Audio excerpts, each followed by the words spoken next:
আসসালামু আলাইকুম। আমেরিকা নতুন একটি ফাইটার জেট বানানোর কনসেপ্ট আবিষ্কার করেছে এবং ইতিমধ্যে আপনারা সেটা দেখতে পাচ্ছেন।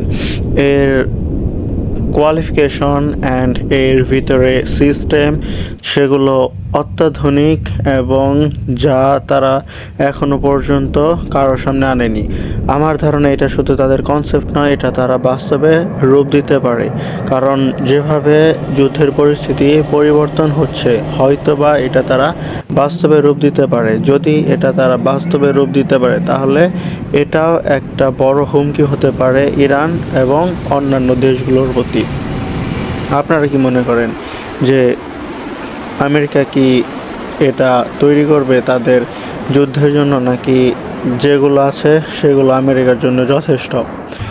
আর বলা যায় না আমেরিকার মতো একজন এত বড় দেশ যে চাইলেই বিলিয়ন ডলার কোনো প্রজেক্টের পিছনে বিনিয়োগ করতে পারে। হয়তোবা তারা এটা মাথায় ভেবে দেখবে, কারণ এত বড় যানবাহন এর ভিতরে অত্যাধুনিক সিস্টেম ব্যবহার করা মুখের কথা নয়।